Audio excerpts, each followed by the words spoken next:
sur le nucléaire, on a vu au cours des 20 dernières années des changements stratégiques majeurs qui ont conduit à d'énormes gaspillages dont nous portons tous aujourd'hui le poids fiscal.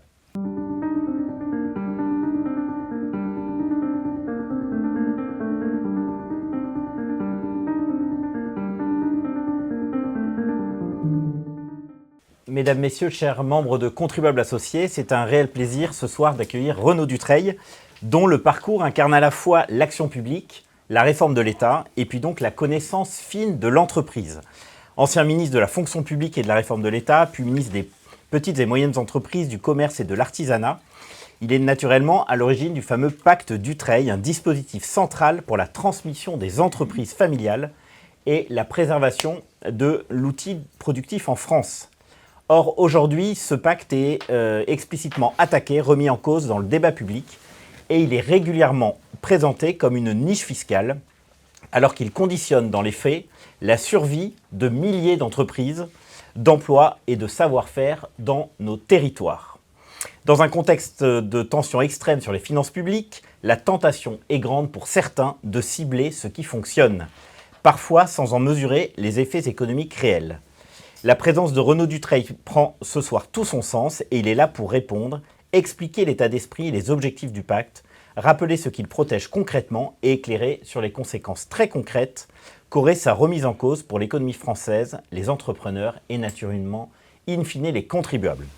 Merci Monsieur le Ministre d'être parmi nous ce soir. Alors première question qui se pose, naturellement, c'est pourquoi avoir quitté la vie politique française et qu'est-ce qui vous a mené de la vie publique jusqu'aux États-Unis, parce que très concrètement, vous avez notamment présidé la filière de LVMH aux États-Unis, et puis jusqu'à la reconversion dans la boulangerie, puisqu'on sait que vous avez racheté il y a peu de temps une boulangerie en Normandie. Donc qu'est-ce qui vous a vraiment incité à quitter la vie politique dans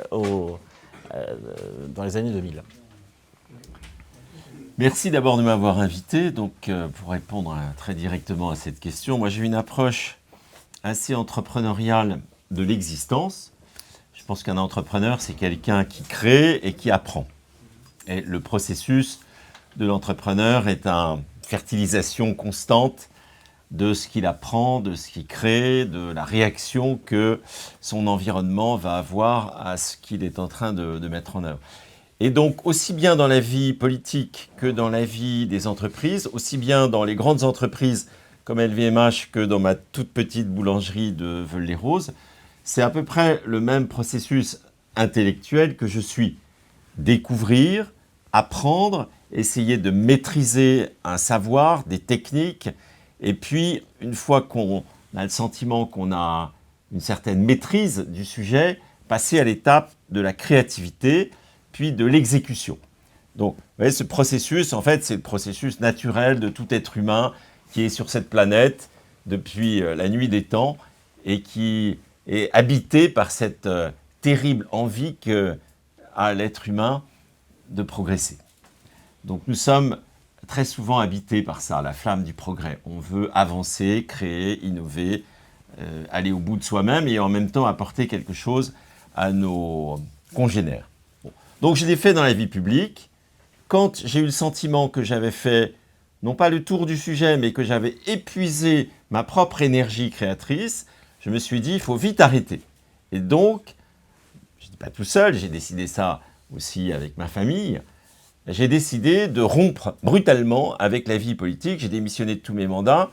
Et pour bien m'éloigner de cette vie extrêmement tentaculaire et qui crée d'ailleurs une grande dépendance affective, émotionnelle, eh bien, je suis parti, non pas à l'autre bout du monde, mais à l'autre bout de l'Atlantique, où j'ai recommencé une nouvelle vie en apprenant une nouvelle langue, puisqu'on apprend très mal l'anglais dans l'école de la République. Donc en fait, quand on est immergé dans un milieu anglophone, il faut vraiment apprendre à parler l'américain, avec aussi quelque chose que je ne connaissais absolument pas, qui était la vie de cette entreprise très particulière, LVMH. Et j'ai eu la chance d'arriver au moment où le plafond s'est effondré, c'est-à-dire la première semaine de septembre 2008. Vous vous souvenez que la crise des subprimes a été déclenchée par la chute de la maison Lehman Brothers, et ça s'est produit précisément dans ce mois de septembre 2008, au cours duquel je suis arrivé à New York.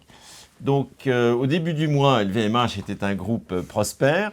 À la fin du mois, c'était un groupe menacé parce que tout à coup, l'ensemble du paysage était bouleversé et quelques semaines après, il n'y avait quasiment plus de clients dans les boutiques de luxe de Madison Avenue et ceux qui y allaient se cachaient pour ne pas montrer qu'ils achetaient des produits de luxe parce que le luxe était devenu quelque chose d'ostentatoire et d'impopulaire. Mais c'était passionnant parce que là, pour le coup, ce que j'aime faire, c'est-à-dire apprendre, innover, trouver des chemins un peu originaux, essayer de grimper la montagne, mais pas par la face habituelle, j'ai pu l'expérimenter. Et puis après, ma famille, mes enfants sont partis en France, donc j'ai regagné la France. Et j'avais une passion depuis très longtemps, c'était de reprendre une source d'eau minérale. Donc j'ai cherché des sources un peu partout. J'ai failli racheter une source au Brésil, c'était la source de Caxambu. C'est une source très célèbre au Brésil parce qu'une impératrice du Brésil qui avait du mal à avoir des enfants, eh bien, avait réussi en définitive à avoir un garçon grâce à l'eau magique de la source de Caxambu. Alors on sait maintenant qu'en fait cette eau était très ferrugineuse et qu'à l'époque un très grand nombre de fausses couches étaient dues à des carences en fer. Et donc cette eau, tout simplement, avait apporté à cette mère potentielle la solution médicale qui lui manquait.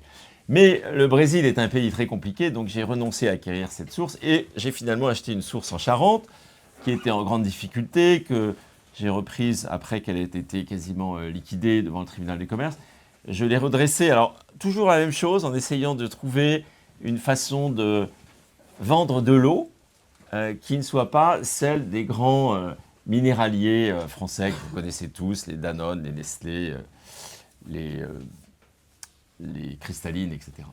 Et dans ce petit territoire, eh bien, j'ai créé une source identitaire. C'est-à-dire que petit à petit, les habitants de la région ont acheté cette eau, qui s'appelle Fontaine Jolival, parce que c'était l'eau de leur région. Et j'ai également compris ce que c'était que l'eau. Hein. Nous sommes tous dépendants de l'eau, mais il y a plein de sortes d'eau. Et la source que j'avais achetée avait cette particularité que c'était une eau fossile. Une eau fossile, c'est une eau qui a 10 000, 15 000, 20 000 ans, parce qu'elle a été stockée dans une nappe très profonde et qui n'a pas été exploitée. Donc on peut dater aujourd'hui l'eau, on peut connaître l'âge d'une eau, et vous avez des sources qui sont des eaux très jeunes, très récentes. Hein. Par exemple, Evian, c'est une eau qui a un cycle d'à peu près 15 ans. Il pleut sur Terre, ça rentre dans la Terre, et ensuite les usines d'Evian la mettent en bouteille. Bon, et puis il y a des eaux comme celle-ci qui sont des eaux fossiles. Donc ça a été aussi une aventure très intéressante, dans le cadre d'une petite PME. Après, je suis devenu investisseur dans plusieurs sociétés, comme Fusalp, comme le groupe Alain Ducasse, comme Mauboussin, etc., que j'ai aidé à se développer. Et puis récemment, dans mon petit village de Normandie, j'ai repris la boulangerie, parce que le boulanger était parti, et que la boulangerie, c'est un peu l'âme d'un village. Donc là aussi, j'ai recommencé un CAP, j'ai appris à faire du pain, c'est très compliqué, c'est mon seul échec scolaire, mais malheureusement, je ne suis pas allé au bout de ce CAP, c'était trop de contraintes, de temps, etc. Mais j'ai appris quand même pas mal de choses et ça m'a permis d'embaucher les bonnes personnes et puis de développer cette petite activité. Donc en fait, voilà, ma vie est comme la vôtre, comme beaucoup d'existences. Elle est faite de défis, d'échecs, de succès, de rebondissements et d'une quête qui n'est jamais satisfaite, qui est la quête de soi-même, c'est-à-dire qui sommes-nous et qu'est-ce qu'on peut faire qui donne un sens à l'existence. Bon, alors aujourd'hui, évidemment, je continue à avoir mon activité d'entrepreneur, mais cette question que je viens de résumer, elle me touche particulièrement en tant que Français, parce que ça fait partie de mon identité. J'ai vécu dans un pays étranger qui apprécie énormément la France. Être Français à New York, c'est formidable, parce que tous les New-Yorkais admirent la France. Et aiment aussi, évidemment, les produits français qui les font rêver. Et donc, aujourd'hui, je suis très malheureux en tant que Français parce que je vois mon pays s'effondrer à vitesse très rapide Et je me dis, il est peut-être temps de faire quelque chose. Donc, c'est pour ça que j'ai repris un petit peu mon bâton de pèlerin, à la fois pour défendre les pactes d'Utreil, mais aussi plus largement pour expliquer à ma façon quels sont les problèmes de notre pays et qu'est-ce qu'on pourrait faire pour les corriger. Voilà. Alors, le sujet de départ, c'est les pactes d'Utreil. Pourquoi est-ce que j'ai fait ça en 2003 et en 2005 ? Non pas parce que c'était dans le programme de Jacques Chirac. Jacques Chirac n'avait pas de programme économique. Et pourquoi est-ce qu'il n'avait pas de programme économique ? Parce qu'il avait été élu dans des conditions dans lesquelles il était obligé, au deuxième tour de l'élection présidentielle de 2002, de rassembler très largement pour battre son adversaire de l'époque, qui était Jean-Marie Le Pen, au deuxième tour. Et donc le soir du premier tour de l'élection présidentielle de 2002, Jacques Chirac a expliqué aux jeunes parlementaires que j'étais, et puis aux plus vieux, qu'il n'y aurait pas de programme, puisqu'il avait été élu avec les voix de tout le monde, quasiment. Donc il nous a dit, voilà, j'ai été élu avec les voix de la gauche. Alors quand on a entendu ça, on s'est dit, aïe aïe aïe. Parce que s'il a été élu avec les voix de la gauche, ça veut dire qu'il ne va pas vouloir mécontenter la gauche. Et donc c'est un peu ce qui s'est passé, c'est-à-dire pendant 5 ans, il ne s'est pas passé grand-chose en termes de réforme économique, sauf des petites choses comme ce pacte. Voilà. Alors pourquoi j'ai fait ce pacte ? D'abord, j'ai eu la chance d'avoir comme partenaire un ministre de l'économie et des finances, Francis Maire, qui n'était pas un politicien, mais qui était un industriel. Et donc qui avait cette générosité entrepreneuriale que moi j'ai toujours cherchée au cours de ma vie et que j'ai plus souvent trouvée dans l'entreprise que dans le monde politique. Donc lui, il s'est comporté comme un entrepreneur et non pas comme un politicien. Si j'avais eu un vieux baron de l'UMP de l'époque, jamais il m'aurait laissé, moi jeune secrétaire d'État totalement inconnu, prendre en main ce dossier assez important de la transmission des entreprises et celui aussi de la création des entreprises. Donc j'ai pu avoir une vraie liberté de manœuvre. Mon analyse était la suivante. Nous vivons dans un système capitaliste. C'est la loi du monde. On ne va pas la changer en 2 temps, 3 mouvements. Et il est illusoire que la France puisse imposer à toute l'humanité un autre système que celui dans lequel nous vivons. Mais le capitalisme a des formes différentes. Il y en a 3 qu'il faut bien garder à l'esprit. La première, c'est le capitalisme d'État. Au début de la Ve République, le capitalisme d'État a été efficace. Pourquoi ? Parce qu'il y a eu une stratégie de long terme, incarnée évidemment par le général de Gaulle et puis ses équipes, et sur une durée assez longue, l'État actionnaire a été capable de mener à bien des stratégies de long terme.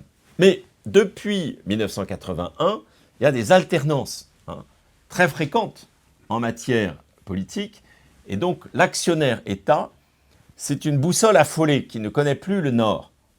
Et donc à chaque alternance, vous avez de nouveaux actionnaires qui arrivent, de nouveaux ministres, qui changent la stratégie, et donc l'État actionnaire est devenu un très mauvais actionnaire. La preuve en est que sur le nucléaire, on a vu au cours des 20 dernières années des changements stratégiques majeurs qui ont conduit à d'énormes gaspillages dont nous portons tous aujourd'hui le poids fiscal.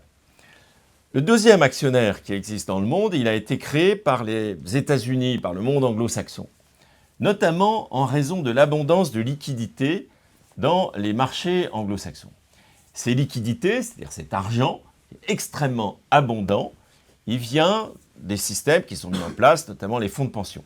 Alors, les fonds de pension collectent de l'argent pour prévoir la retraite de l'ensemble des Américains. Mais les fonds de pension, ils ont une philosophie très simple, c'est de créer du rendement. Donc cet argent va être placé. Il va être investi pour créer du rendement. Et il va être placé par qui ? Des investisseurs professionnels, dont le métier est d'être actionnaire. Alors on appelle ça des asset managers, ou on appelle ça des private equiteurs, des gens qui font du private equity. Vous avez les marchés cotés, les marchés non cotés.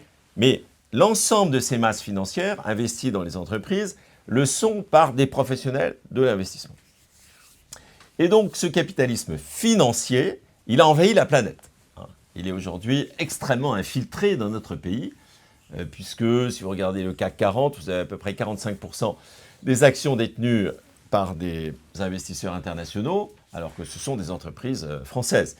Si vous regardez le private equity, vous avez à peu près la même proportion, 45% de capitaux étrangers qui viennent s'investir en France Et quand on a créé de la valeur, eh bien, à peu près la moitié de cette valeur repart à l'étranger. Ça, c'est le mécanisme du capitalisme financier.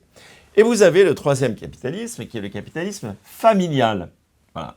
Et il se trouve que ce capitalisme familial, c'est un peu le propre de l'Europe. Aux États-Unis, vous avez moins de 20% des entreprises qui sont détenues par des familles, comme actionnaires majoritaires. En France, vous avez 6000 ETI. Vous voyez ce que c'est que les ETI, les entreprises de taille intermédiaire, c'est vraiment ce qu'il y a de plus important dans notre économie, parce que c'est à la fois les futures grandes entreprises, et puis c'est celles qui pourvoient des emplois à l'ensemble de nos concitoyens. Et donc, sur les 6000 ETI françaises, vous en avez à peu près 52% qui ont un actionnaire familial majoritaire et 17% qui ont un actionnaire familial minoritaire, mais qui joue un rôle dans la gouvernance de l'entreprise. Et donc, capitalisme familial, il est très ancré dans notre pays. Très important en Allemagne, on appelle ça le Mittelstand, très important en Italie, très important en Suisse, en Suède, en Angleterre. Donc, en Europe, nous avons privilégié le capitalisme familial par rapport au capitalisme d'État. Le capitalisme d'État, c'est la Chine, c'est la Russie, c'est les Émirats arabes unis. Donc là, c'est l'État qui est actionnaire. Et évidemment, par rapport au capitalisme financier, là, c'est les États-Unis, la Grande-Bretagne, et puis aussi un peu les pays d'Europe. Donc ce capitalisme familial, je me suis dit, c'est celui qui est le mieux pour les Français. Alors, pourquoi je me suis dit ça? Pour deux raisons, qui sont liées à notre expérience du temps et de l'espace. Nous vivons tous avec ces deux dimensions, le temps, l'espace. Et finalement, une entreprise, elle a un rapport au temps et un rapport à l'espace qui va dépendre du mode de capitalisme dans lequel elle évolue. Vous prenez une entreprise qui est cotée sur les marchés financiers, son rapport au temps, c'est la nanoseconde. C'est-à-dire que vous avez aujourd'hui des logiciels et de l'intelligence artificielle qui font que les arbitrages en termes de capital, ils se font à la vitesse quasiment de la lumière, de l'électricité. Bon, vous voyez, c'est un temps très très court. Si vous êtes dans le private equity, le capital investissement, ce que j'ai fait pendant quelques années, vous avez un horizon qui est entre 4 et 7 ans. Des gens vous ont confié leur argent, vous devez leur rembourser l'argent qu'ils vous ont donné avec une plus-value au bout de 7 ans, 8 ans, 9 ans, maximum 10 ans. Donc quand vous êtes actionnaire d'une entreprise, vous ne raisonnez pas à 20 ans ou à 30 ans. Non, vous raisonnez à 5 ans, 6 ans, 7 ans, vous développez une stratégie et puis vous espérez que dans 7 ans, vous allez vendre vos parts avec un gain en capital que vous allez pouvoir faire remonter à vos actionnaires, à vos investisseurs. Donc là aussi, c'est un horizon assez court. Quand vous êtes une famille, c'est différent. C'est ce qu'on appelle le capitalisme patient. Les familles ont du temps devant elles et elles sont capables de développer des stratégies qui ne sont pas des stratégies hâtives. Et un jour, Serge Dassault me disait, lorsque j'ai créé Dassault Systèmes, qui est aujourd'hui probablement la plus belle entreprise de technologie française, Dassault Systèmes, eh bien, je l'ai fait malgré mes actionnaires, malgré mes conseillers, malgré mes administrateurs. Tous m'ont dit, ça va prendre beaucoup trop de temps de développer cette petite affaire. Ça va nous distraire de notre métier, qui est de faire des avions. Et ça va nous prendre beaucoup d'argent qu'on ferait mieux de mettre dans nos projets aéronautiques. Vous voyez le raisonnement, c'est finalement un raisonnement de bon sens. Et puis Serge Dassault, un entrepreneur qui avait des certitudes, des convictions, eh bien, il s'est dit, bon, ils sont tous contre, je vais le faire quand même. Et pendant 10 ans, voilà, Dassault Systèmes n'a pas distribué 1 euro de dividende à ses actionnaires. Bon. Aujourd'hui, c'est une entreprise qui, au contraire, distribue énormément de dividendes, qui a un succès planétaire et qui est une très belle réussite en matière de technologie made in France, française. C'est du jus de cerveau français qui est devenu une belle réussite économique, donc nous pouvons tous être collectivement fiers. S'il n'y avait pas eu un actionnaire familial, s'il n'y avait pas eu une famille chez Dassault pour dire « bon, on va prendre le temps qu'il faut », il n'y aurait jamais eu Dassault Systèmes. Et il y a comme ça beaucoup d'exemples similaires. Alors après, le rapport à l'espace. Les entreprises sont comme des arbres. Les arbres, ils ont des racines. Autrefois, toutes les entreprises tenaient au sol par plein de racines. Une usine, elle était là, on ne pouvait pas déplacer. Les hommes, les femmes, ils étaient là, on ne pouvait pas les déplacer. Les machines, elles ne bougeaient pas. Bon. Aujourd'hui, tout ça est devenu extrêmement mobile. Les entreprises sont à roulettes. Elles peuvent se déplacer aux quatre coins du monde à la vitesse du transport maritime ou terrestre. C'est très facile de déplacer une entreprise. Bon. Qu'est-ce qui maintient ces arbres, qu'on appelle des entreprises, dans notre sol français? Ce sont les familles. Ce sont les familles qui sont les racines aujourd'hui. Les autres racines ont disparu. Donc si on veut garder des entreprises en France, c'est bien d'avoir des familles.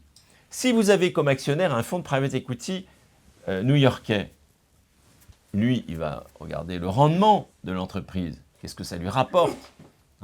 Si on lui explique qu'au Portugal, les coûts sont 30% inférieurs, il va déplacer la production au Portugal. Parce que comme ça, il va améliorer sa rentabilité. Il n'y a pas d'attache avec le territoire. Une famille, elle a des attaches avec le territoire. Je vais donner un exemple qui vient de ma vie chez LVMH. Vous avez deux industries qui se ressemblent énormément, c'est fabriquer des chaussures et fabriquer des sacs à main. Eh bien, dans les années 90, il y avait en France à peu près 90 000 emplois dans l'industrie manufacturière de la chaussure. Et en Italie, il y en avait autant. Aujourd'hui, en Italie, il y en a toujours autant. Il y a 90 000 emplois dans l'industrie de la chaussure italienne. Et malheureusement, en France, il n'y en a plus que 3 000. On est passé de 90 000 à 3 000 dans cette industrie qui est l'industrie de la chaussure. Vous prenez, à l'inverse, la maroquinerie, c'est-à-dire fabriquer des sacs à main. Mesdames, vous avez toutes un sac à main au bras. Eh bien, là, au contraire, on a créé des milliers d'emplois en France. On a augmenté le nombre d'emplois manufacturiers dans cette industrie de la maroquinerie. Et non seulement dans la maroquinerie, mais aussi dans les tanneries, dans un certain nombre de métiers connexes. Bon, alors vous allez dire, pourtant, c'est les mêmes métiers, en fait. C'est assembler, découper, coudre des produits de cuir. Bon, alors la différence, c'est simplement les familles. Dans un cas, il n'y a pas eu de famille. Dans la chaussure, il n'y a plus de famille depuis maintenant à peu près 30 ans. Alors que dans la maroquinerie, vous avez des familles. Vous avez la famille Arnaud, vous avez la famille Vertemer, vous avez la famille Pinault, vous avez la famille... voilà, vous avez toutes ces familles qui sont connues à travers des marques, évidemment, qui fabriquent des sacs à main en France. Bon. Donc on voit bien que les familles, ce sont les racines qui maintiennent une entreprise dans notre sol. Vous coupez les familles, vous coupez les racines. Et à ce moment-là, l'arbre, il peut très bien finir en bûchette à l'autre bout de la terre. C'est ce qui s'est passé avant que je mette en place les pactes Dutreil. Il y avait un impôt qui était comme une scie qui coupait les racines familiales. Un impôt à 45%, taux marginal à 45%. À l'heure actuelle, vous savez qu'au-dessus de 1,8 million d'euros, eh bien, vous êtes taxé à 45%, taux marginal, sur la transmission de votre patrimoine à vos enfants ou à vos petits-enfants. C'est un impôt extrêmement élevé, un des plus élevés du monde. Bon. 45%, c'est quasiment la moitié de la valeur transmise. C'est énorme. On appelle ça l'impôt sur la mort. C'est vrai, c'est un véritable impôt sur la mort. Et qui est très très lourd. Bon. Eh bien, dans les années qui ont précédé les pactes Dutreil, il y avait beaucoup de victimes de cet impôt sur la mort. Il y a un cas qui d'ailleurs a frappé les esprits, c'était le cas d'un grand laboratoire pharmaceutique français, un des plus connus, qui est d'ailleurs toujours très connu. Chacun d'entre vous utilise ces produits, c'est UPSA. UPSA, tout le monde connaît, l'aspirine, l'efferalgan et beaucoup d'autres produits. Eh bien, ça appartenait à une famille, la famille Bru. Le fondateur est décédé, sa femme a repris les rênes de l'entreprise avec un grand succès, excellente dirigeante. Puis, elle a reçu un jour la visite de l'impôt, du fisc, qui lui a dit « Madame Bru, votre mari est décédé, il faut payer 40% de la valeur de l'entreprise. » Alors, comme c'était déjà un très grand laboratoire, qui valait beaucoup d'argent, Madame Bru, elle a cherché chez elle, sous les tapis, quelques lingots d'or, etc. Elle n'a jamais rien trouvé. Parce que, comme beaucoup d'entrepreneurs français, son mari, il avait mis tout son argent dans son entreprise.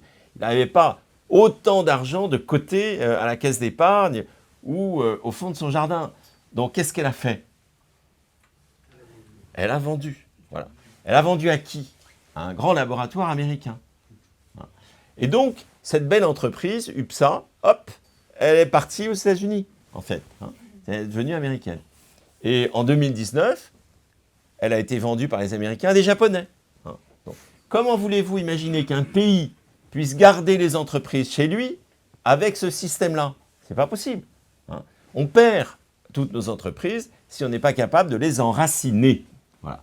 Et on perd également la capacité à grandir si on n'est pas capable d'avoir du capitalisme patient. C'est pour ça que ces entreprises familiales, elles ont un immense avantage. Vis-à-vis du temps, elles ont la patience, et vis-à-vis de l'espace, elles sont enracinées.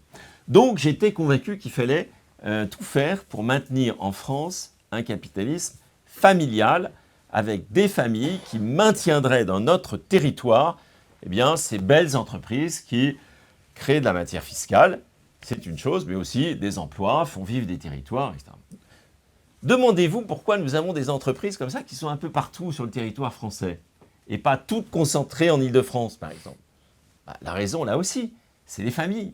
Parce qu'à l'origine des entreprises, vous avez toujours un petit atelier d'artisans qui a démarré il y a peut-être 2 ou 3 générations dans un garage. Et puis, c'est devenu une grosse entreprise, mais elle a gardé ses racines. L'usine, bien souvent, elle est restée là où il y avait l'atelier d'origine. Donc, je crois que c'est important de faire partager à nos concitoyens ce sentiment que si on affaiblit le capitalisme familial, on fait le jeu de Wall Street. C'est ce que je passe mon temps à expliquer à la gauche. L'autre jour, j'étais face à un député communiste, je lui ai dit, mais ils doivent être très contents de ce que vous faites à Wall Street, parce que vous travaillez pour eux, en fait. Alors, il était très choqué, il dit, moi, communiste, je travaille pour Wall Street, non, c'est pas possible. Ah si, je vais vous expliquer comment. Là, vous êtes en train de livrer sur un plateau d'argent nos plus belles entreprises. À qui? À des gens qui peuvent la racheter. Et qui peut la racheter aujourd'hui? Les fonds d'investissement américains. Ils font leur marché en ce moment, les fonds d'investissement américains. Ils sont partout en France à essayer de détecter les belles entreprises à reprendre. Parce qu'ils savent qu'en ce moment, au Parlement, on est en train d'affaiblir le capital productif. Alors, il faut, ça sera un peu ma conclusion sur cette partie-là, se demander pourquoi tout à coup les pactes d'Utrecht, qui normalement sont un objet d'intérêt national, ont été attaqués. La raison... Je vais même compléter la question que vous posez à vous-même. Est-ce que vous avez l'impression que d'où ça vient? C'est-à-dire qu'on a de loin l'impression que ce ne sont pas les Français, justement, et encore moins les entrepreneurs, qui veulent s'attaquer au pacte d'Utrecht. On a l'impression que ce sont des hauts fonctionnaires. Typiquement, on sait qu'ils sont à peu près entre 50 et 70 000 en France. On a l'impression que l'attaque vient du haut de la pyramide administrative. Est-ce qu'on se trompe? Alors, il y a une attaque conjuguée. Vous avez d'abord les macroéconomistes. C'est une catégorie d'économistes qui ne connaissent pas les entreprises. Donc, c'est évidemment un peu embêtant parce que l'économie, c'est des entreprises. Mais bon, les macroéconomistes ne connaissent pas les entreprises. Ils les voient de très très haut. Jusqu'à présent, les macroéconomistes français, ils s'intéressaient à la redistribution des flux. Autrement dit, des revenus. Et ils ont poussé à la roue pour que de plus en plus on redistribue les flux en France. Aujourd'hui, en matière de redistribution des flux, on est malheureusement le pays du monde qui redistribue le plus. Si vous prenez les 2 déciles extrêmes en matière de revenus, les 10% qui gagnent le plus, les 10% qui gagnent le moins, l'écart, il est de 1 à 24. L'économie fait que l'écart est de 1 à 24, ce qui est beaucoup. Vous en avez qui gagnent 24 fois plus que les 10% qui gagnent le moins. Après redistribution et prestations sociales, savez-vous à quel point on a réduit cet écart? On l'a réduit de 1 à 3, c'est-à-dire qu'on est quasiment devenu une économie socialiste, où tout le monde gagne à peu près la même chose. Alors les macroéconomistes ont dit, bon ça y est, on a fait le boulot, on a redistribué quasiment tous les revenus pour arriver à un écart très faible. On va s'attaquer maintenant au patrimoine. Et donc, il y a quelques années, avec Piketty, avec Zuckman, vous avez des macroéconomistes qui ont nourri une théorie économique qui consiste à dire, après la redistribution des flux, il faut faire la redistribution des stocks. On passe des flux aux stocks. Or, les stocks, ça peut être des immeubles, ça peut être des tableaux, ça peut être de l'or, ça peut être du foncier, mais c'est aussi des entreprises.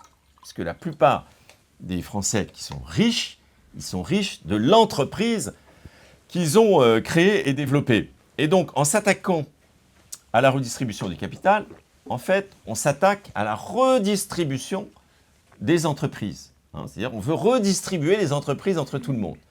Alors là, on entre dans le champ de la bêtise collective. Parce que redistribuer les entreprises, c'est complètement idiot. Une entreprise, elle a besoin, au contraire, de ne pas être redistribuée, c'est-à-dire diluée entre telle ou telle catégorie d'actionnaires. Elle a besoin de temps, elle a besoin d'un actionnaire solide, elle a besoin d'une stratégie, elle a besoin d'un dirigeant. C'est tout à fait l'histoire de la poule aux œufs d'or de Jean de La Fontaine. On peut comprendre que cette poule généreuse qui pond des œufs tous les jours en or, eh bien, elle en donne un à l'État, ou voire deux à l'État. Mais lorsque l'État vient et arrache l'aile, la tête ou la patte de la poule, il se fait du mal à lui-même, en réalité, puisqu'il perd la possibilité d'avoir chaque jour un œuf en or ou deux œufs en or. Donc c'est exactement ce qu'on vit en ce moment-là à côté au Parlement, où on a une classe politique qui s'attaque au capital productif. Ils ont déjà largement épuisé tous les Français qui travaillent en les accablant d'impôts sur les revenus. Maintenant, ils s'attaquent à l'impôt sur le capital. Alors, tout y est passé, cette saison. Vous avez eu la taxe Zuckman, vous avez eu la taxe sur les holdings, vous avez la remise en cause des pactes du trade, mais c'est la même philosophie. C'est cette idée qu'il faut maintenant redistribuer le capital. Pourquoi, évidemment, les hauts fonctionnaires font ça? Parce que les hauts fonctionnaires, eux, leur obsession, c'est ce tonneau des Danaïdes qu'on appelle les finances publiques et qui n'est jamais comblé. Donc ils sont tout le temps en train de chercher un seau d'eau pour remettre de l'eau dans le puits sans fond. Ils sont payés pour ça, en fait, aujourd'hui. On leur dit, il faut réduire le déficit budgétaire. Alors, comme ils ne savent pas réduire la dépense publique, ils vont chercher constamment des ressources fiscales nouvelles. Alors là, ils voient le pacte du trade, tiens, il y en a un qui dit, ça coûte, pas combien, ça coûte 3 à 4 milliards, 5 milliards, mettons, et on va récupérer une partie de ces 5 milliards. Ils ne se posent jamais la question des dégâts que ça va causer, qui vont être causés sur 20 ans, 30 ans, 40 ans. Je me rappelle, quand je suis arrivé, moi, en 2003, il y avait 20 ans, en fait, de fiscalité confiscatoire déjà à l'œuvre, et on avait perdu à peu près 2000 ETI. Les Allemands, ils sont aujourd'hui à 12 000, on est à 6 000. Ouais, 6 000 ETI d'écart.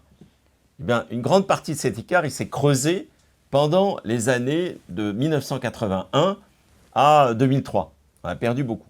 Depuis 2003, on a recréé 2000. Et donc, on sait créer des ETI. On n'est pas incapable. En France, on a du talent. On serait un pays d'idiots. On se dirait, bon, c'est foutu. Allons habiter en Suisse, en Italie ou au Portugal. Mais non, nous sommes un pays qui a énormément de talent. Et donc, l'absurdité de ce que les hauts fonctionnaires, les gens à l'Assemblée nationale, les macroéconomistes, la presse, Lise Lucet qui fait une émission à sensation en disant c'est scandaleux le pacte du trade parce que ça permet à des gens riches de ne pas payer d'impôts. Vous voyez, toute cette agitation, elle doit être ramenée à quelque chose de très simple que Alexis de Tocqueville a très bien expliqué dans La démocratie en Amérique, il y a plus de 2 siècles. Alexis de Tocqueville, c'est probablement le meilleur analyste des travers de la démocratie. La démocratie, à son époque, était quelque chose de neuf, de nouveau. Donc, il y avait beaucoup de curiosité. Et lui est celui qui a le plus réfléchi sur les inconvénients de la démocratie. Bon. Un des inconvénients qu'il a très très bien décrit dans La démocratie en Amérique, c'est l'appétit insatiable pour l'égalité. Et donc, il explique que dans les démocraties, vous avez une espèce de faim pour l'égalité qui est insatiable et que parfois devient tellement folle qu'elle va jusqu'au sacrifice des libertés. C'est-à-dire que dans une démocratie, les gens sont prêts à sacrifier leur liberté au nom de l'égalité. Et nous vivons aujourd'hui une époque où nos libertés sont extrêmement en danger. Mais sur tous les plans. Sur tous les plans. Et donc, vous avez en fait 2 visions du monde. Vous avez ceux qui se battent pour l'égalité et vous avez ceux qui chérissent la liberté. Moi, ma vie, elle a été écrite par mon amour de la liberté. C'est ça qui m'a mené. C'est pas l'amour de l'égalité. J'ai jamais considéré que l'égalité était un but en soi.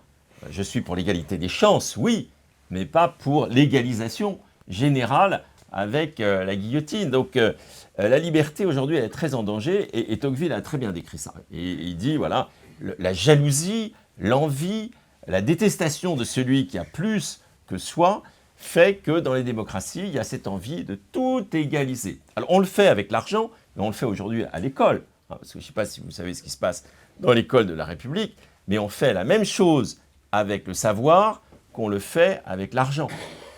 Afin que tous les élèves soient du même niveau, c'est simple, on ne leur demande plus rien. Et donc évidemment, comme ils sont tous ignorants, ils sont tous égaux. Voilà aussi le raisonnement qui peut conduire à l'affaiblissement général d'un peuple. La perte dans la capacité à utiliser la liberté comme une énergie créatrice et non pas comme quelque chose qui doit être écrasé par l'égalitarisme. Donc oui, aujourd'hui, 70 000 fonctionnaires dirigent 70 millions d'habitants. Pourquoi? Parce qu'il n'y a plus de pouvoir politique. Un pouvoir politique qui est complètement vacant. Vous avez des macroéconomistes qui disent qu'il faut égaliser tous les patrimoines. Et vous avez les médias et la gauche qui vivent de ça. C'est-à-dire, eux, ça leur permet de vivre cette faim pour l'égalité. Ça alimente la presse, ça alimente les émissions. Et puis à gauche, ça alimente les urnes. C'est-à-dire qu'ils pensent qu'en disant oui, on va égaliser tout le monde, ils vont avoir plus de votes dans les urnes en leur faveur. Bon, voilà à peu près le système dans lequel nous sommes, et qui est évidemment unique en Europe. Il ne faut pas croire que les autres pays nous imitent. Les autres pays, ils ne font pas du tout ça. Les autres pays, ils ont tous mis en place des pactes Dutreil ou l'équivalent. En Italie, on ne paye pas d'impôts sur les transmissions. En Allemagne, on paye moins d'impôts sur les transmissions qu'en France. En Suisse, pareil. En Suède, vous avez un taux de transmission intrafamiliale de 80%. Ça veut dire que 8 entreprises suédoises sur 10 sont transmises aux enfants.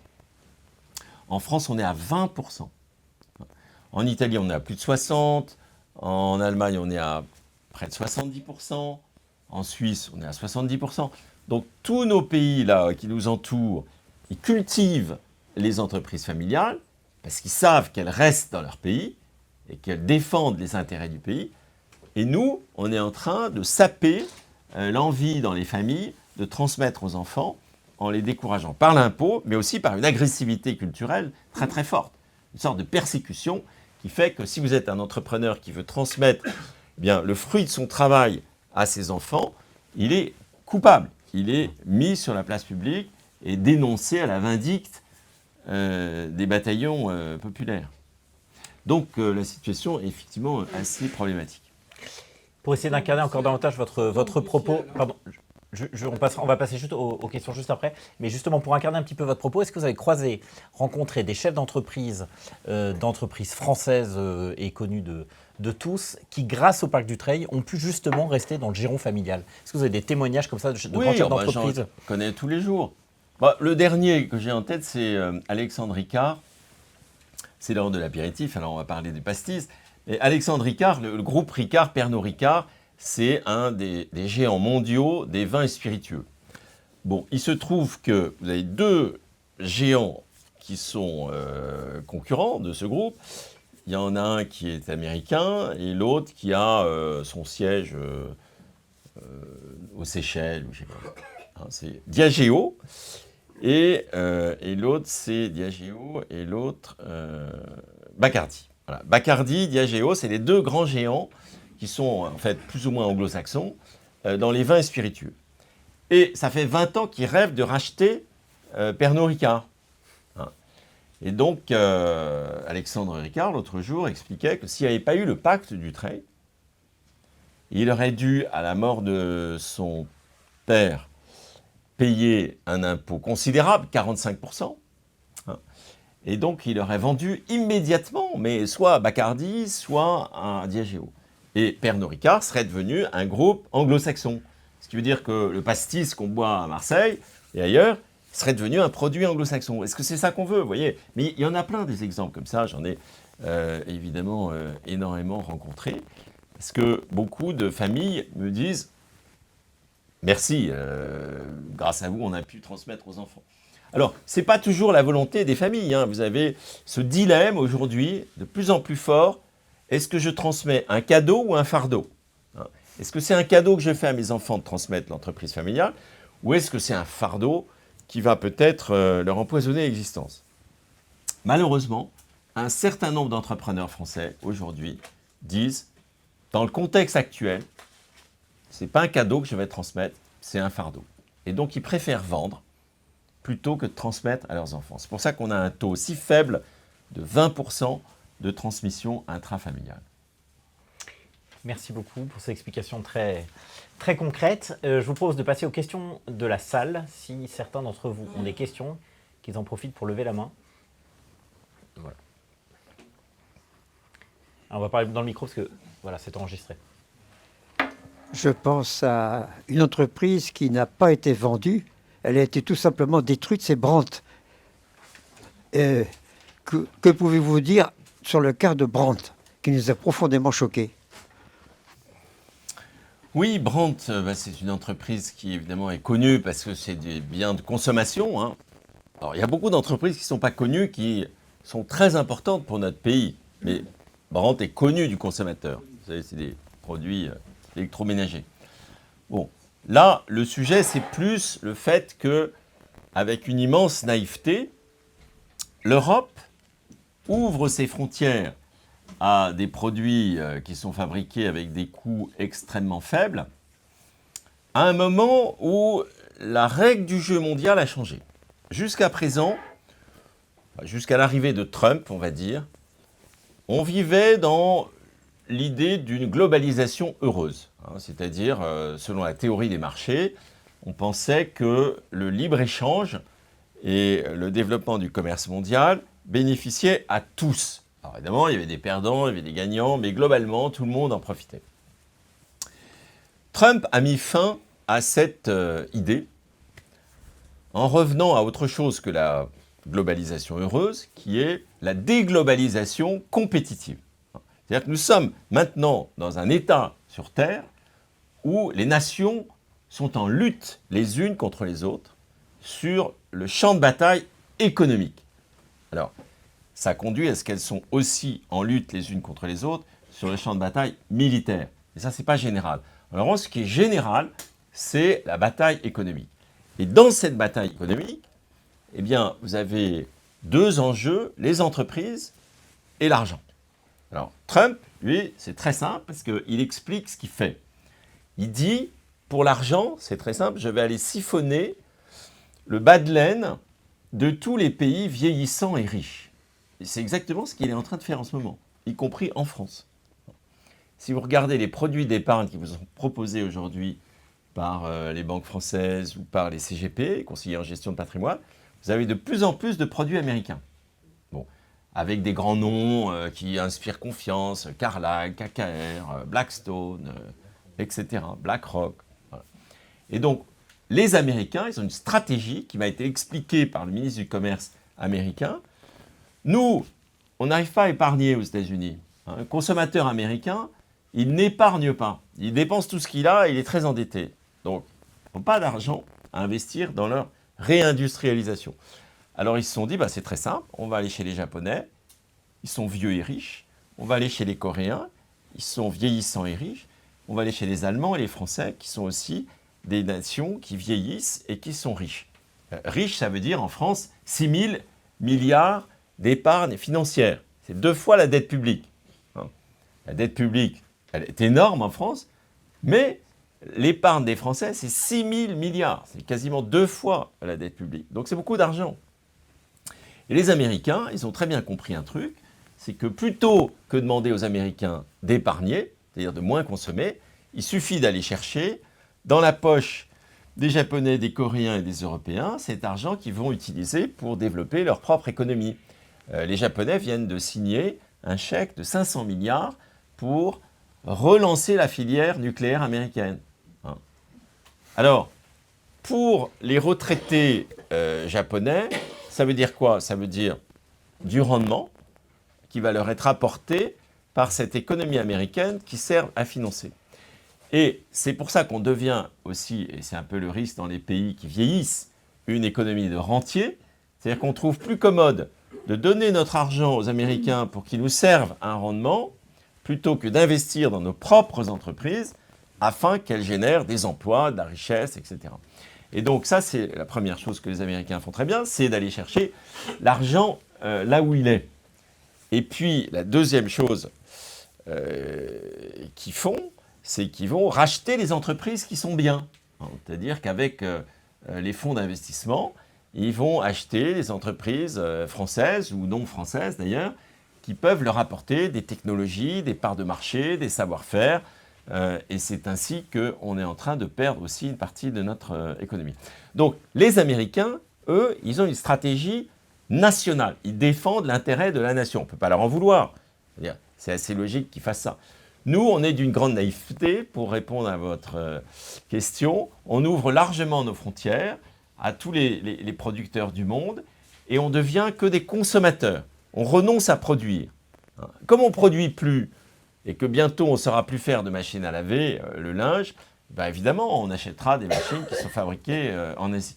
Bon, là, il y avait un dernier outil industriel qui a été laminé parce que les coûts de production en France, ils sont plus élevés qu'en Asie. Alors, vous avez un contre-exemple qui est extraordinaire, qui montre le génie français. C'est l'industrie du luxe, dans laquelle j'ai eu le plaisir de travailler quelques années. L'industrie du luxe démontre qu'un pays comme la France est tout à fait capable de réussir dans ce nouvel ordre mondial qui est la déglobalisation compétitive. Puisque vous regardez un groupe comme LVMH, son chiffre d'affaires, il est constitué de 5 à 6% par des Français. C'est très très peu. Et encore, dans ces 5 à 6%, il y a beaucoup de touristes. Bon. Donc peut-être que c'est même pas 5 à 6, c'est peut-être 2 à 3%. Parce que c'est des produits très chers. Et la société française est une société de gens qui ont un pouvoir d'achat médian, moyen, médiocre. Tout est fait pour qu'il n'y ait plus de riches en France, donc évidemment, vous n'avez plus de clients pour le luxe. Donc vous n'avez plus de gens qui peuvent se payer un sac à 6 000 € chez Hermès. Bon. Donc les clients de LVMH, c'est que des étrangers. Et donc LVMH est une formidable machine à faire venir l'argent des étrangers en France, parce que tout cet argent, il revient en France. Donc on devrait dire, mais c'est formidable, LVMH. C'est une entreprise qui prend uniquement 5 à 6% de son chiffre d'affaires chez les Français et qui en ramène à peu près 20 fois plus. Donc merci LVMH. Et qui permet à des dizaines de milliers d'ouvriers, de cadres, de marketeurs, de créateurs, de designers, de vivre dans notre pays. Mais malgré ça, vous avez une émission, Lise Doucet, qui s'attaque à cette belle réussite française pour la démolir. Parce que cette idée qu'il y ait des gens qui réussissent mieux que les autres est insupportable aux égalisateurs. Donc aujourd'hui, la pensée dominante en France, c'est une pensée socialiste, d'égalisation. Et donc dès que vous avez quelqu'un qui réussit, c'est l'ennemi à abattre. Bon, là, l'exemple a été donné par une émission du service public. Le service public est au service de l'égalisation par l'impôt et par la force. Voilà. Donc, c'est très dommage de voir que cette entreprise est traitée comme ça, parce que c'est un bon exemple de notre capacité, justement, à créer des objets comme ça, qui sont vendus dans le monde entier, non pas parce que l'objet lui-même a une fonction supérieure à un sac qui serait fait en Italie ou au Portugal, un sac, c'est un sac, mais parce que cette entreprise est passée de ce qu'on appelle les hard goods au soft power. Les hard goods, c'est ça, c'est des produits manufacturés, etc. Bon. Et cette entreprise, elle est devenue un soft power, c'est un pouvoir d'influence. Elle est capable d'influencer des milliards d'êtres humains en leur disant « Voulez-vous parfumer ? Achetez français. Vous voulez fêter un anniversaire ? Achetez du champagne. Vous voulez sortir ce soir avec vos amis ? Achetez une robe française ou mettez un joli sac à main français. » Vous voyez, ce pouvoir extraordinaire que le monde du luxe français a eu dans toute la planète. Ce qu'on appelle le soft power français, le French soft power. Bon. En France, personne ne parle de ça, parce qu'on déteste dire qu'il y a des choses qui ont réussi en France. Donc on n'en parle pas. Mais dans toute la planète, les gens ils disent, ça c'est français, ils sont quand même bons. Ils arrivent à nous vendre très très très très cher avec des marges extraordinaires, des produits qui ne sont quand même pas nés du cerveau de polytechniciens. C'est des sacs à main, des bouteilles de champagne, du parfum, etc. Bon, ça, c'est une réussite fabuleuse.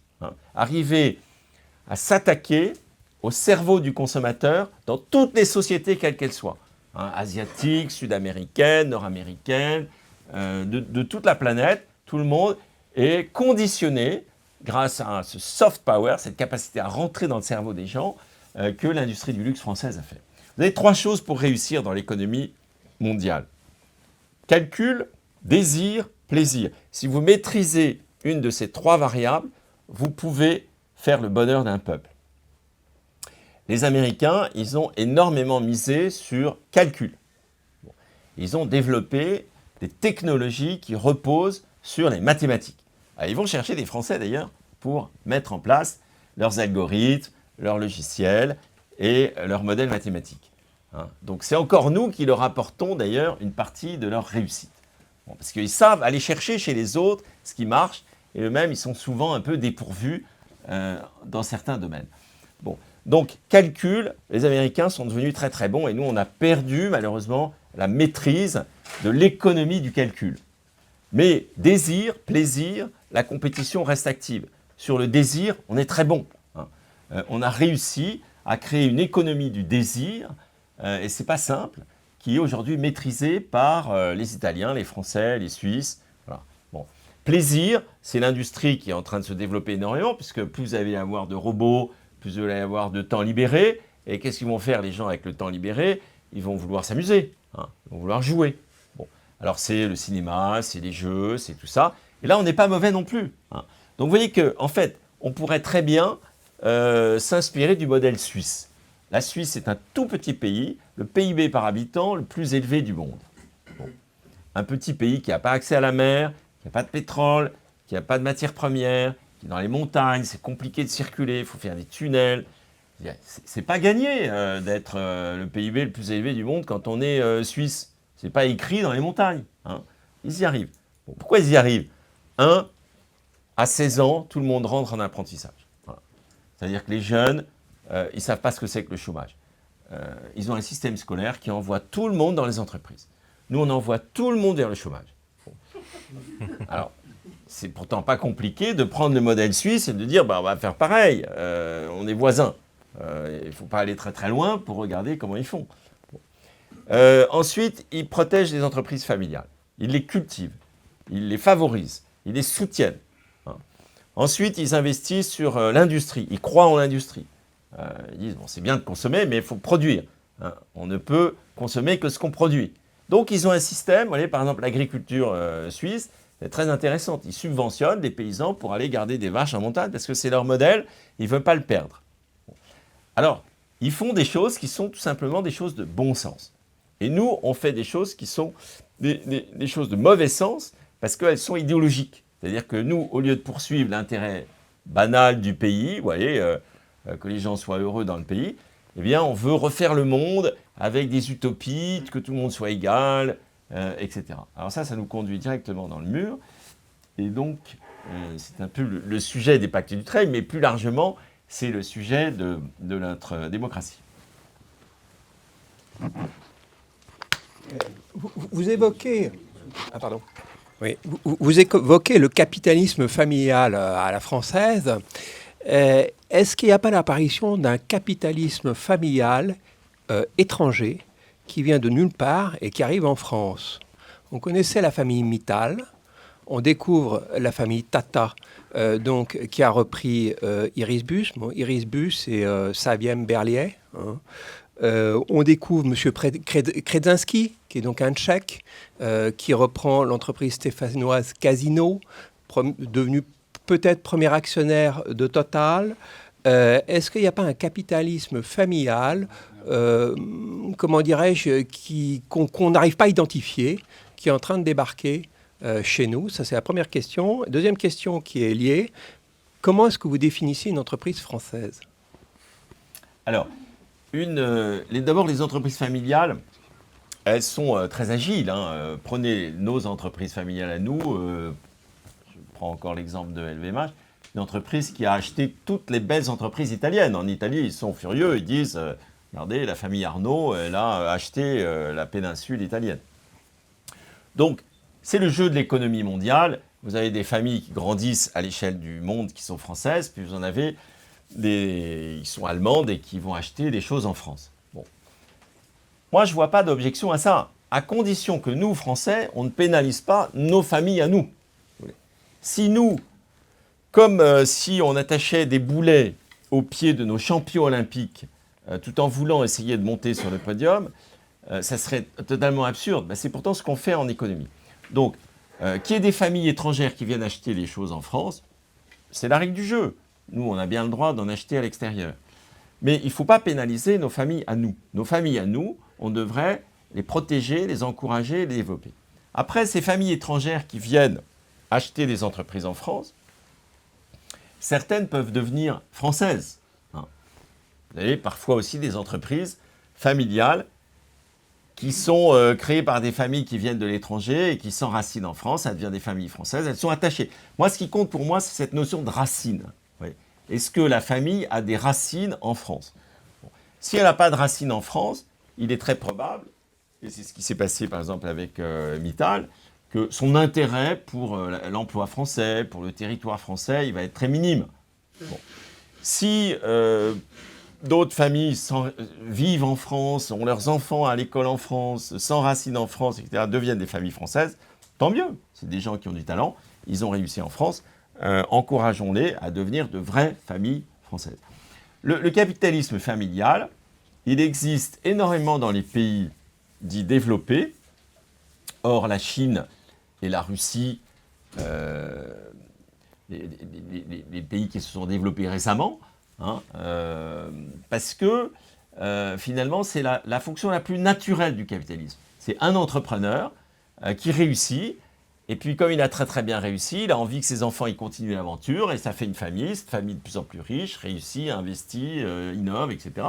Et donc, on n'est pas les seuls à avoir inventé le capitalisme familial. Il est très européen, mais effectivement, en Inde, aujourd'hui, l'économie, elle repose sur des familles. En Chine, ce n'est pas le cas. Pourquoi? Parce que la Chine est dominée par un capitalisme d'État. Et donc, même si vous avez des entrepreneurs qui réussissent très très bien, qui deviennent des milliardaires, super milliardaires, etc., si quelqu'un frappe à leur porte à 5 h du matin, ils ne sont pas très rassurés. Donc, ce n'est pas la même chose. Donc, on a aujourd'hui un capitalisme familial qui, Dieu merci, en France, existe, mais il est menacé. Et il n'est pas menacé par des familles étrangères, il est menacé par l'État français. Il ne faut pas se tromper d'adversaire. Nos adversaires, ce n'est pas les familles étrangères. Nos adversaires, c'est l'État de la République qui est en train de détruire les familles françaises qui portent le capitalisme français. Que faut-il faire pour renverser ce mouvement?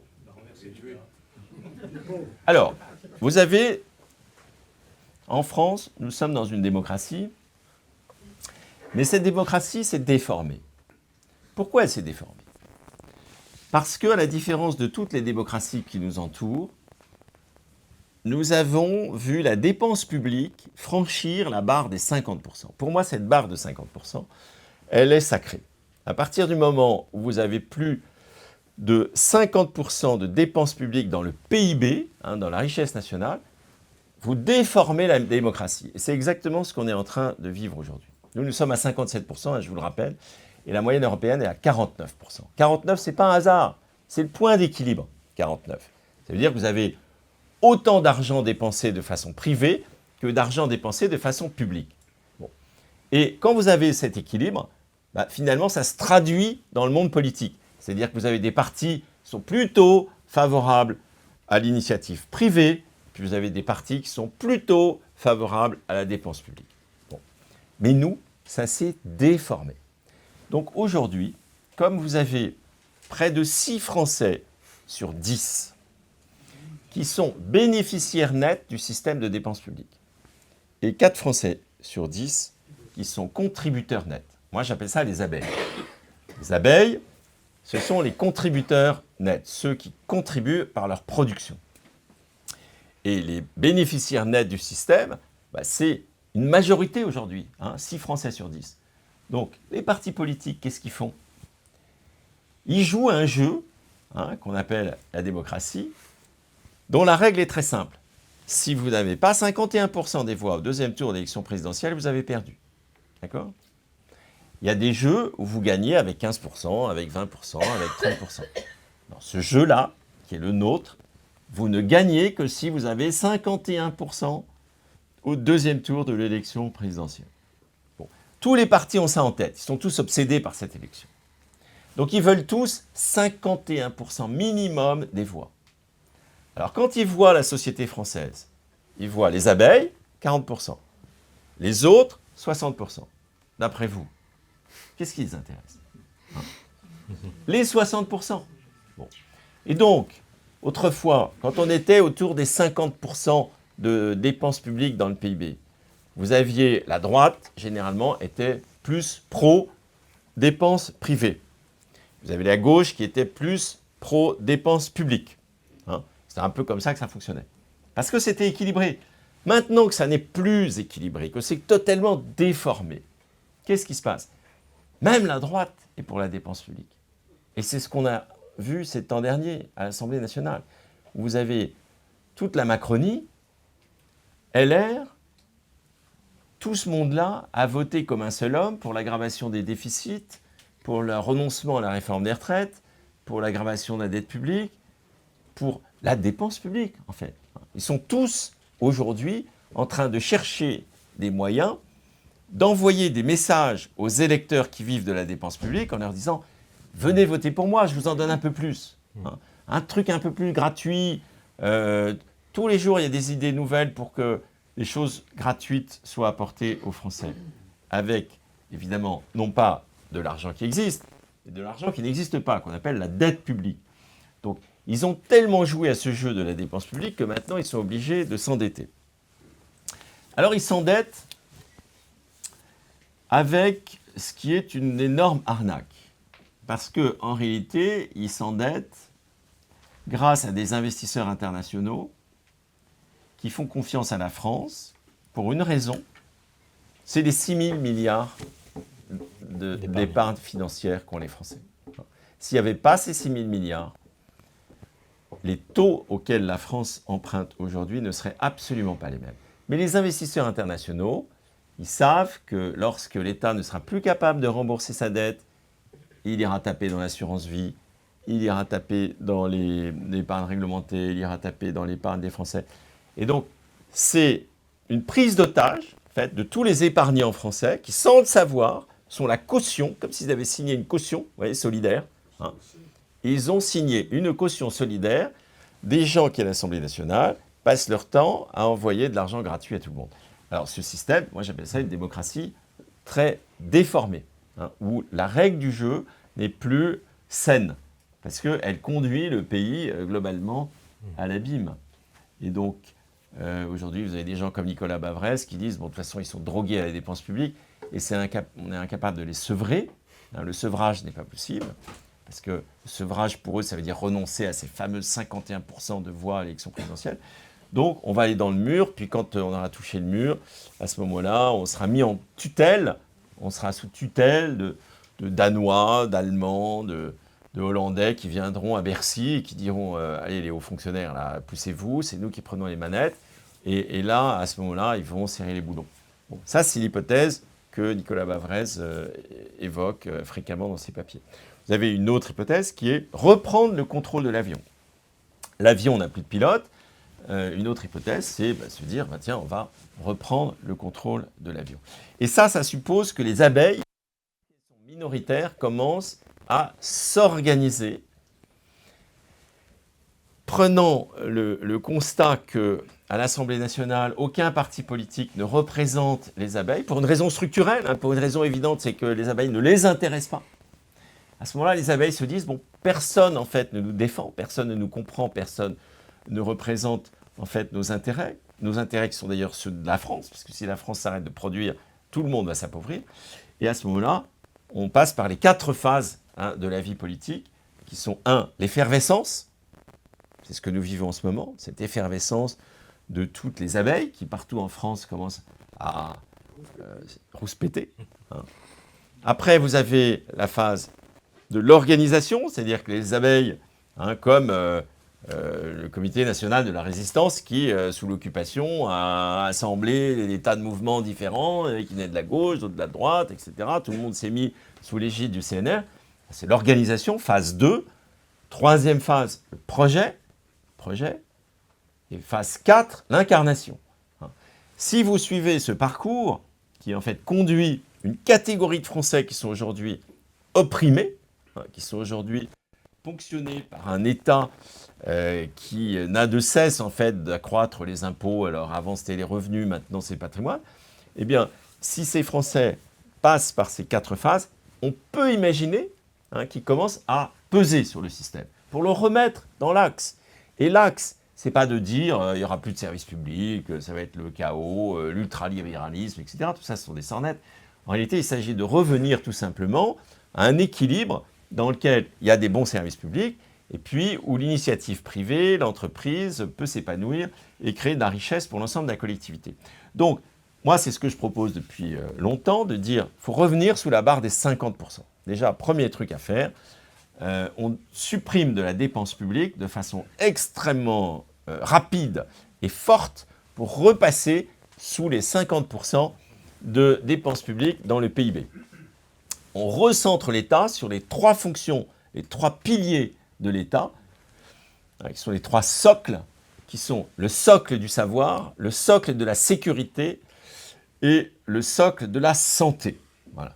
Déjà, si l'État il fait bien ces 3 choses-là, il peut laisser tomber tout le reste, dans un premier temps. Sécurité, c'est la police, c'est l'armée. Santé, c'est les hôpitaux, c'est les soins. Et puis, savoir, c'est la transmission du savoir, l'école. Voilà. Déjà, si l'État il arrive à faire bien ces 3 choses-là, il peut très bien recevoir la satisfaction de l'ensemble du corps national. Bon, et aujourd'hui, le problème, c'est que sur les 3 S, il n'est pas bon, l'État. Aujourd'hui, l'école n'instruit plus parce qu'elle veut absolument que tous les élèves aient le même niveau, donc elle préfère avoir un niveau très bas pour tout le monde qu'un bon niveau pour différentes catégories d'élèves. La sécurité, on voit ce qui se passe autour de nous. Il y a des zones de non-droit qui sont devenues aujourd'hui des zones de violence et de quasi-guerre civile. Et puis, sur la santé, on a un énorme défi à relever qui est le vieillissement de la population. Donc, il faut au contraire améliorer considérablement notre système de santé pour que les gens vivent non pas très âgés, mais vivent heureux et en bonne santé très âgés, ce qui est quand même un autre défi. Il ne s'agit pas d'avoir uniquement des gens qui vivent très âgés, il faut que les gens vivent bien très âgés. Et ça, ce défi-là, il devrait être la priorité aujourd'hui de l'État, puisque notre population vieillit. Bon. Donc, première chose à faire, revenir sous la barre des 50%. Couper dans un très grand nombre de crédits. 50%, c'est à peu près 240 milliards. Pour vous C'est donner 240 milliards. Une idée, le déficit français, c'est à peu près 170 milliards. Voilà. 240 milliards de baisse des dépenses publiques. Alors, évidemment, le premier sujet, c'est la dépense sociale, puisque les partis politiques essayent d'attraper les électeurs avec de la dépense sociale. Ils n'essayent pas de les attraper avec des chars qu'on va fabriquer en France ou avec je sais trop quoi encore. Non, ils ont compris un truc, c'est pour les attraper, les électeurs, le plus simple, c'est de leur donner de l'argent. Voilà. Là, vous leur donnez de l'argent, ils sont contents. Vous leur dites, on va relancer le programme nucléaire français avec des EPR2, etc. Non, les gens, ils ne votent pas pour ça. Bon. Vous leur donnez de l'argent, un nouveau truc gratuit, pense-t-il, parce qu'en fait, les Français sont moins bêtes que ça, mais les hommes politiques pensent que c'est ça qu'il faut faire, c'est donner de l'argent. Ce qu'on leur donne. Mais oui, bien sûr. Ils s'en foutent pas, ceux-là qui touchent, ils s'en foutent pas. Non, ils s'en foutent pas. Ils espèrent que le mois d'après, ça va encore tomber, ça Oui. va encore tomber, ça va encore Exactement. tomber. C'est pour ça que le système est profondément malsain. C'est qu'on a créé une addiction à vivre avec de l'argent public. Bon. Se défaire de ça va être extrêmement compliqué. Donc ça ne peut se faire qu'avec un choc de réforme qui peut se dérouler en très très peu de temps après une élection présidentielle. Mais à l'heure actuelle, évidemment, aucun candidat ne propose ce que je vous propose ce soir. 2 questions très rapides. La première, c'est est-ce qu'on ne peut pas être un peu plus humble et parler davantage de benchmark européen et parler notamment des transmissions d'entreprises familiales en Allemagne, en Suisse, en Italie, en Suède, comme vous l'avez fait, notamment en Allemagne où les conditions fiscales obligent l'entreprise à réinvestir en Allemagne et à créer des emplois pour avoir droit à une fiscalité intéressante, qu'il est d'ailleurs davantage qu'en France, vous avez raison. Le système allemand est, à mon avis, il crée des problèmes en fait. Parce que si vous dites aux gens, voilà, je vous autorise à transmettre à vos enfants que si vous embauchez des Allemands, que si vous gardez tout en Allemagne, vous voyez, vous appliquez ça à LVMH, vous n'auriez pas de LVMH. Hein. Vous devez laisser respirer les entreprises et laisser grandir, etc.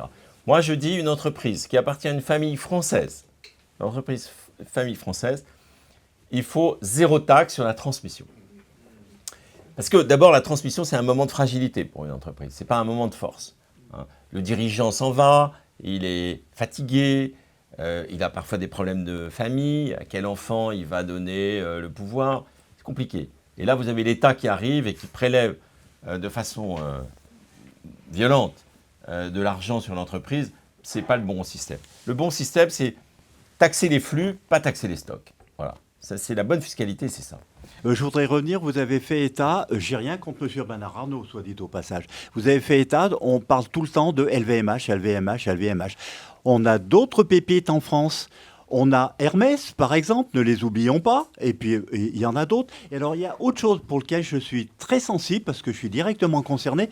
On n'a pas fait état vraiment de la très très haute technologie. Et Dieu sait si on a des gens très forts en France pour ça. Par exemple, on a une pépite fantastique qui s'appelle Alice et Bob, hein, dans l'ordinateur quantique. Et c'est des gens qui sont fantastiques, mais vraiment... Alors ça, c'est vraiment, ce sont des cerveaux. Hein. Il y a une quantité de docteurs en physique quantique qui travaillent dans cette société, c'est une quantité énorme. Bon, ça, c'est une pépite fantastique. Et j'y suis d'autant plus sensible, sans partir dans des affaires personnelles, que mon fils est parti dans de grandes études en France sur le quantique, évidemment, des études qui ont été entièrement financées par le contribuable français, bien entendu. Et il se trouve que, c'est pour ça que je suis d'autant plus sensible à votre discours, parce qu'il a monté sa petite start-up où ils fabriquent des qubits qui vendent à Google, à IBM, etc., et qui n'en font pas état, évidemment. Et il a monté sa société, sa petite start-up, en Suède. Voilà, ce qui rejoint ce que vous disiez tout à l'heure. Voilà, c'est tout. Oui, moi je vous ai dit, rien d'autre à rajouter. Ma conviction, c'est les 3 clés de l'économie moderne, c'est calcul. Donc calcul, pour moi, c'est tout le secteur scientifique, les ingénieurs, les technologies, etc. Désir, plaisir. Mais la France a une capacité à créer des entreprises extraordinaires parce qu'elle a encore une élite formée dans les disciplines scientifiques. Bon. Alors, cette élite, malheureusement, elle est aujourd'hui extrêmement convoitée et attirée par des gens qui, à l'extérieur, souhaitent développer des belles réussites dans les domaines scientifiques. Donc, il faut la garder aussi. Hein, c'est la même chose que pour les familles. Si on les laisse partir, ces gens-là, ils ne reviendront pas. Moi, je connais, mes enfants ont des amis polytechniciens qui sont sortis de l'IX. Alors, il y a un truc extraordinaire à Polytechnique, c'est que vous pouvez faire votre deuxième partie de scolarité dans une université américaine. Vous pouvez aller à Princeton, vous pouvez aller à Berkeley, et c'est validé comme étant en fait un cursus à l'intérieur de Polytechnique. Alors évidemment, quand ils partent comme ça à Stanford ou à Berkeley, ils sont immédiatement démarchés sur les campus américains par les acteurs de la Silicon Valley, et leur premier job, il n'est pas en Île-de-France, hein, il est généralement en Californie. Et après, on a du mal à les récupérer. Alors, il y en a qui reviennent parce qu'ils aiment la France, Dieu merci. Mais, si vous voulez, notre système, il n'est pas fait pour financer les différentes étapes de la création d'une entreprise de technologie qui réussit. Hein, c'est-à-dire qu'on a la capacité à financer les entreprises jusqu'à l'entrée en bourse, puis après, une fois qu'elles sont rentrées en bourse, elles disparaissent ou elles sont rachetées par les entreprises américaines du fait de la taille gigantesque du capitalisme mondialisé, financier, hein, qui est aujourd'hui beaucoup plus puissant que le capitalisme familial français. Alors, il y a des exceptions, il y a des gens qui restent attachés à leur sol, qui sont patriotes et entrepreneurs, et c'est ce qu'il faut évidemment souhaiter pour notre pays, c'est que les gens qui créent des belles boîtes restent en France. Dernière question avant de poursuivre les échanges autour d'un verre. Merci M. Dutreil pour cette conférence passionnante. Quand vous recherchez la racine du mal, vous vous remettez toujours sur le terrain des idées, sur cette maladie de l'égalité qui mine la France depuis la Révolution française. Nous ne sommes pas très loin du palais royal, ancien palais égalité, avec Louis Égalité qui a voulu rejeter les privilèges et qui s'est retrouvé guillotiné l'année d'après. Moi, j'ai l'impression que cette idéologie fait qu'on a en face de nous des gens de plus en plus fous furieux. Et que le discours que vous donnez est un discours très dans le rationnel, le logos, et que ce discours-là, en fait, il ne parle pas à ces personnes-là qui sont très dans l'émotion, dans la guerre des idées. Et donc, ce que vous dites sur les grandes réformes, passer la barre des 50%, j'ai l'impression que c'est un discours qui est dit depuis 50 ans, et force est de constater que c'est un combat de perdu, qui continue à se faire parce que l'évolution ne va pas dans le sens des abeilles, comme vous dites. Et donc moi, je suis toujours dans cette question du comment la France va se relever, et donc comment ces personnes qui sont en face de nous, qui sont des fous furieux de l'égalité, qui en fait seraient prêts quasiment à remettre la guillotine, parce qu'en fait personne ne peut s'opposer à l'égalité, à la liberté, si ce n'est les ennemis de la République, et c'est ce qui s'est passé en France très clairement pendant ces années sanglantes de 93. Comment arriver à rejoindre ces personnes-là qui en fait sabotent le bateau?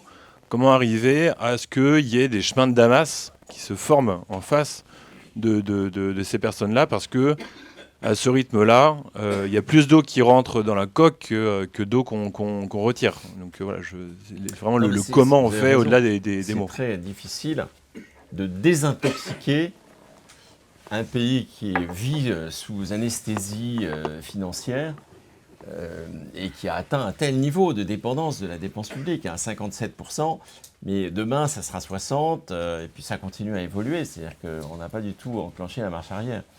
Bon. Alors, il y a plusieurs choses. D'abord, je pense que les gens sont conscients que ce système ne fonctionne pas. Il n'a jamais fonctionné. Vous regardez dans les pays soviétiques, ça n'a pas fonctionné. Vous regardez la Chine, ce n'est pas du tout le pays de l'égalité. En Chine, c'est un pays communiste, mais en fait, eux, ils encouragent l'inégalité par la compétence, la réussite, l'esprit d'initiative, etc. Ils poussent les gens à être les meilleurs. Donc, ce n'est pas du tout un régime égalitaire, la Chine.